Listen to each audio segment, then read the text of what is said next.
All right, we're back, and we are in the section of maximum and minimum values, and we have one more topic to cover. Throughout the entire section thus far, we've been talking about relative maxima and relative minima. All right, the last topic we need to cover is how do we do an absolute max and absolute min.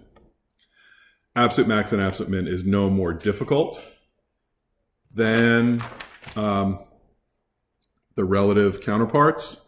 However, it is extremely tedious and it is a time-consuming work. So it's one of those things where a lot of students don't necessarily have that much patience. So the only thing I can encourage you to do is have a lot of patience. So let's start the show.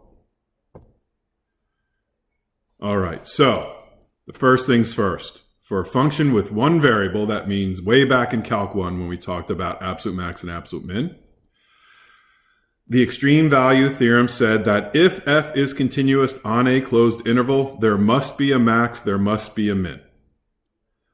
It's either going to be at the critical points or at the boundary points. I'll call these 2 points boundary points.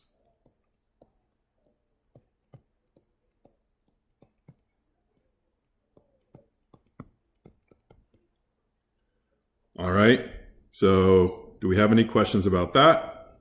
If you do, go back to Calc 1, take a look at the extreme value theorem, but no matter what your function, as long as it's continuous on a closed interval, there must be a max, there must be a min within those 2 boundaries. All right. Now, in order to find our absolute max and absolute min, we found the critical number and we used the boundary points or the endpoints. And we basically said that your max or min can only be at either A, the critical number, or B, at your boundary points. All right, so let's go back to our multivariate. Find the absolute max and absolute minimum values of, here is our surface, on the rectangle. All right, so x goes between 0 and 3, y goes between 0 and 2. Now, the first thing I want to do is I want to find my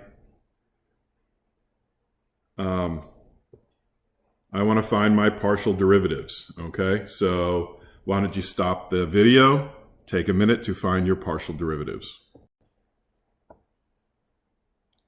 All right, so at this point, you should have found your partial derivatives. I got my partial with respect to x as 2x minus 2y, partial with respect to y as negative 2x plus 2.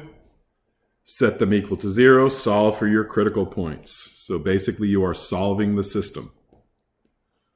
Why don't you go ahead, stop the tape, solve the system. All right, so if you had, hang on. If you had 2x minus 2y equals 0, negative 2x plus 2 equals 0, and you just added those 2 up, the 2x's go away, you get negative 2y plus 2 equals 0. And then when you solve that, you get 2y equals 2 or y equals 1. And then when you go back, take your y equals 1, can plug it into, I would plug it into here. All right, and you get x equals 1 as well. So your critical point is 1, 1. And then when you take 1, 1 and you plug it back into your original, you get a value of 1. Now, this is only the start of finding our max and our min, right? Because just like in Calc 1, we found our critical number. In Calc 1, remember, we found our critical number, and then we also needed to use our endpoints. So here we found our critical number, found the value. Now we need to deal with our endpoints. Now, in Calc 1, it was just 2 points. It was very easy. We were able to get in and out. Here's the difference. In Calc 3, remember, we're talking about a surface, right? And in this case, we're talking about a region. And this region, all right, if you were to graph it, would look like a rectangle. All right, so I would say step 2, all right, we're going to talk about our region. The first thing you need to do is graph the region. All right, so why don't you stop the tape and make your graph. That's shown right here. All right, so this is all based on the constraints that were given at the beginning of the problem. So hopefully you look back a little bit and saw those and realized that this indeed is the region that we are dealing with. Now, I wrote these in L1, L2, L3, L4, mostly to organize my work. All right, because like I said, from here on out, it's not going to be a lot of difficult math going on, but there's going to be a lot of steps. So organizing your work is going to be critical, right? Especially when you're handing it in to your teacher who needs to grade it. So basically what we need to deal with is that our line, right, our boundaries don't consist of endpoints, they consist of end lines. So the first thing we're going to do is we're going to deal with line 1. Now line 1 goes from 0, 0 to 0 to 3, 0, right? So on that line, y is held constant at 0, but x moves, yes? So if x moves, right, we're going to let, right, x moves between 0 and 3. So we're going to, you can say, I'm going to let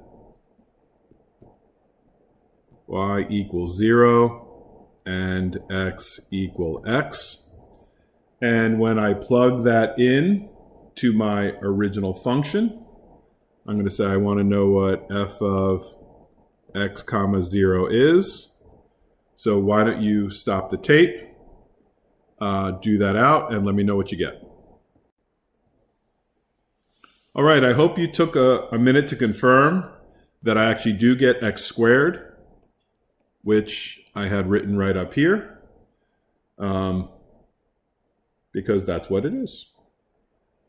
So now we need to find out if there is a critical point. So we need f prime of x comma 0, which would be 2x, and we need to set that equal to 0, and so we find out that x equals 0. Now what is my y value in this?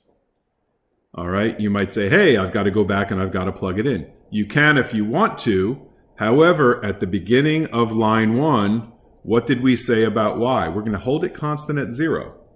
So my critical point is going to be at 0, comma 0. All right, and when we plug that in, we get 0 in our function because there are no constants there. As well, our endpoint is going to be 3, comma 0. And when we plug that in, right, now here's the thing. You can plug them into the original. However, if we let y equal 0, you can also plug it in over here. So 3, comma 0, we get 9, and our other endpoint was 0, comma 0, which we got 0 once again. So those are our values for line 1. Are we done yet? Absolutely not. We have to go to the next line. So let's all go to line number 2 next. Why don't you stop the video for just a second? Why don't you start on line 2? If you're unsure or getting stuck, I'll see you on the back end. All right, so we're back. We're going to do line 2 now. Now for line 2, let me get my laser pointer. Line 2 is right over here. All right, there we go. Line 2 is right there. So what is being held constant is x, right? X is always 3 on line 2, and what is moving is y. So we're going to let x equal 3, and y equal y. And we're going to find f of 3 comma y. Why don't you stop the video and confirm that I got it right? I'll give you guys a minute. All right, so we got 9 minus 4y. So we need to do, let's go back. We need to do our derivative. So f prime of 3 comma y is going to be what? Is going to be negative 4. Therefore, there are no critical points because you cannot make negative 4 equal 0. So we just need to look at our endpoints here, right? And we got 3 comma 0. And we can plug in 0 for y, right, up here. And I get 9. And my minimum, I got 3 comma 2. And I plug 2 in for y, and I got 1. All right, so there's line 2. Why don't you guys stop the video, and why don't you start getting working on line 3, which is right here. At least start trying to set it up, and I'll see you on the back end. All right, so line 3, we are letting y be constant at 2, and we're going to let, that's a terrible T, Horowitz. Let x equal x. All right, so when we plug that into our original function, right, we want f of x comma 2. I got x squared minus 4x plus 4. Why don't you stop the video for a minute? Just confirm that I am indeed correct. All right, so now what we need is we need f prime of x comma 2. So what is that? It'd be 2x minus 4. We need to set that equal to 0 and solve for a potential critical point. So why don't you stop the video for a second and solve for x. All right, so you should have solved for x and got x equals 2. So what is my critical point? Well, we let y be constant at 2, so my critical point is 2 comma 2. All right, and do we have a value at 2 comma 2? Well, why don't you take x, plug it in. 2 squared is 4, minus 8 is negative 4, plus 4 is 0. And 0, 2. Plug it in. I got 4. And 3 comma 2. I think we already did that one, didn't we? Yeah, I got 1. So we got 1 before, so we can get 1 again. If these things repeat, if these things repeat, there's no need to go through the process of plugging them in yet again. You will get the same number. So we got to keep these in mind because remember, what we're looking for is the largest number. Here, let me switch this.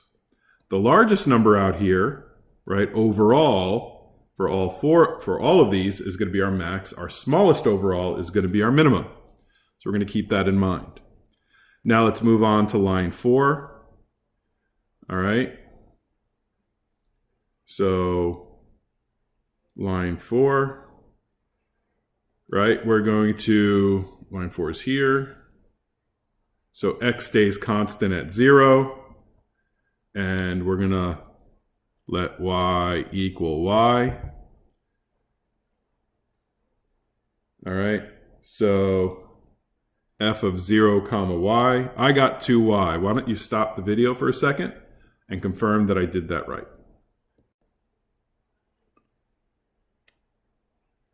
All right, so now that you confirm that that's okay, excuse me, we need to get f prime of 0 comma y, which would wind up being 2, which means no critical point on that line, which just means we're going to have endpoints.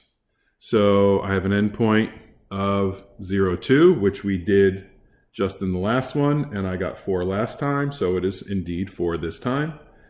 And I have 0, 0, which feels like something we did already. Yes, in line 1. and I had 0 before, so I have 0 again. So now we need to look at all these values, all these values, the highest value on any of these lines, or from our original critical point, is going to be our maximum value. The lowest value on any of these 4 lines is going to be our minimum value. All right? So the lowest value we got overall through all that work is 0. The highest value we got through all that work is 9. So the minimum value is 0. The maximum value is 9. And we can conclude that our maximum value happens at 3, 0. Our minimum value happens at 0, 0 and at 2, 2. That is okay that it happens in 2 places. It still can be an absolute minimum. All right, why don't you stop the tape? Just confirm that all the numbers are where they should be, and I'll see you on the back end. All right, so hopefully you stopped the video for a minute and had a chance to think about it. Remember, these values out here are your max and your min. The points are where they happen. So what is your max? Your max is 9. Where does it happen? It happens at 3, 0. What is your minimum? Your minimum is 0. Where does it happen? At 0, 0 and at 2, 2. All right, so the last slide I have is just showing you what the surface looks like. It is kind of an interesting graph, not a graph I could draw myself, probably not a graph that I would ever ask a student to draw. But you should definitely practice this a little bit more. The shape we got was a rectangle, probably the easiest shape you could get. But there are problems that will deal with shapes like triangles or even have curves in between. So I definitely encourage you to seek out a few other problems. They're all going to use the same steps, but do a little extra practice. All right. So I want to thank you for listening, and definitely make sure you practice this, because coming up, this could appear on a quiz or exam. All right. Thank you very much. And I look forward to seeing you guys on the back end on the next video. All right.